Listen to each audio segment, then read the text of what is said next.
देखिए, ये बात जब किसी दवाई की कमी है, शॉर्टेज है, तो स्वाभाविक रूप से अब दुर्भाग्य देखो कैसा, अब ये बताते समय भी मुझे संकोच हो रहा है कि रॉ मटेरियल बाहर से आता है, पेटेंट बाहर का है, और दवाइयाँ देश को चाहिए और दवाइयाँ हमारे पास नहीं है। ये जो बात है, इसमें मनसुख भाई ने हमें बहुत मेहनत करके, हम उनके पीछे भी पड़े, उन्होंने बहुत मेहनत की और हमें परमिशन दी। और रेमडेसिविर करके जो इंजेक्शन है, मैंने उसके लिए एक कंपनी को तैयार करके वर्धा में यहाँ इसका प्रोडक्शन शुरू किया। और आपको बताते हुए मुझे खुशी हो रही है कि आज के इसमें वो 30,000 पर डे इंजेक्शन बना रहा है। पूरे महाराष्ट्र के सब जिलों में हमने इतना सरप्लस कर दिया मनसुख भाई, लोग आपको दुआएं दे रही है कि आज कोई हमारे यहाँ इंजेक्शन मांगता नहीं, हम सरप्लस है। अब आप लोगों को कहीं हरियाणा में, पंजाब में, कश्मीर में, उत्तर प्रदेश में और कहीं ज़रूरत होगी तो मुझे फ़ोन करो, मैं यहाँ के डिस्ट्रिक्ट कलेक्टर की अनुमति से आपको वहाँ इंजेक्शन देने की व्यवस्था करूँगा। तो ये हो नहीं सकता, ऐसा नहीं है। हमने वो लाया, रॉ मटेरियल लाया, सब कुछ किया, बहुत तकलीफ है, इस पर किताब लिखने लायक अड़चने आई थी, पर हमारे पॉजिटिविटी के कारण और मनसुख भाई के सहयोग के कारण फिर हम उसमें से निकल गए। राज्य सरकार ने भी सहयोग किया, हमारा प्रोडक्शन शुरू हो गया। अब रेमडेसिविर का हमारे यहाँ शॉर्टेज नहीं है, 30,000 इंजेक्शन पर डे बना रहे हैं हम। डिस्ट्रिक्ट कलेक्टर को हमने पूरे महाराष्ट्र में सब जिलों में ये दे दिया। अब दूसरी अड़चन आई, वो जो आई है कि विशेष रूप से ये हमारे ब्लैक फंगस, ये मनसुख भाई ये भी एक बहुत इंपॉर्टेंट बात है। ये ब्लैक फंगस का जो इंजेक्शन है, एम्ब्रोटेरिसिन कुछ तो भी है, अब इसके एक इंजेक्शन की कीमत है 7,400 और किसी को 10 लग रहे, किसी को 30 लग रहे। आप समझ लो, गरीब आदमी कोविड से बाहर निकला और उसको बार किसी के आँख गए, किसी के दांत चले गए, किसी की लंग्स इन्फेक्ट हुई है, बहुत संकट है बड़ा।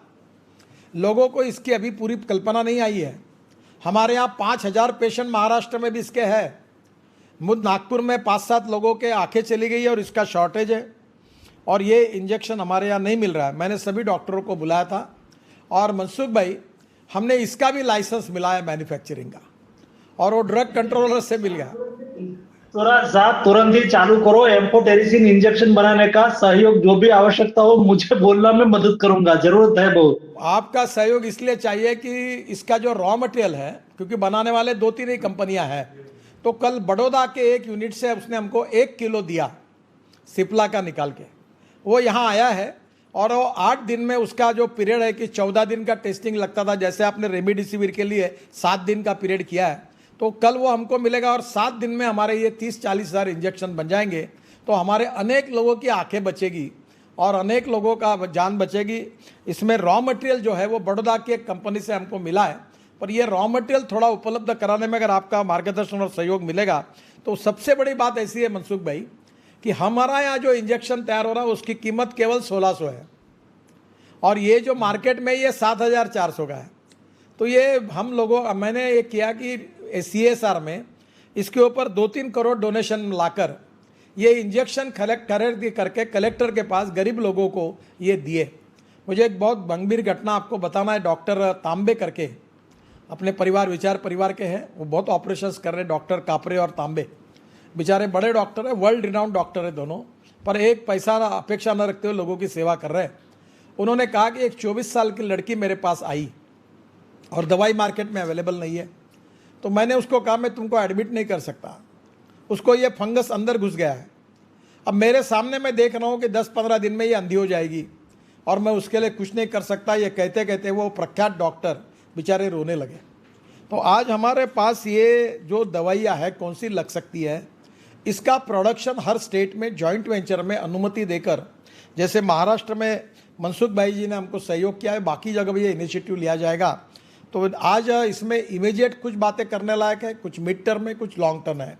इमीडिएट तो यही है कि आज हमको तुरंत करना है। मैंने वर्ल्ड हेल्थ ऑर्गेनाइजेशन को ये कहा है कि, और मनसुख भाई और हम मिलकर भारत सरकार में मोदी जी को भी कहेंगे कि जो लाइफ सेविंग ड्रग्स है उसको 10% रॉयल्टी करके कोई जो भी आए वो शुरू कर सके पैंडेमिक में। इस प्रकार का कोई वर्ल्ड लेवल पर कानून होना चाहिए।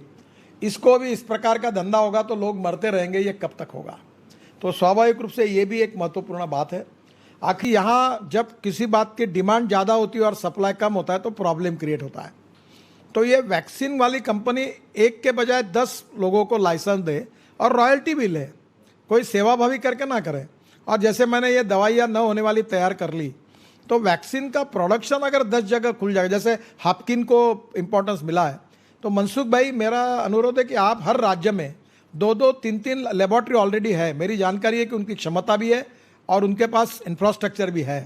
फार्मूला देकर इनका उनके साथ कोऑर्डिनेशन करके अगर ये संख्या बढ़ाएंगे तो पहले उनको कहिए देश में दीजिए, बाद में ज़्यादा होगा तो एक्सपोर्ट करिए। तो मुझे लगता है ये तुरंत 15 दिन 20 दिन में हो सकता है। तो थोड़ा ये तो मेरे अंदर का विषय नहीं है, आप अनायासे दिल्ली में है, तो ये जो वैक्सीन का प्रॉब्लम है अगर इसमें सुलझाने में अगर आपको उचित लगे तो इसका जरूर विचार करिए।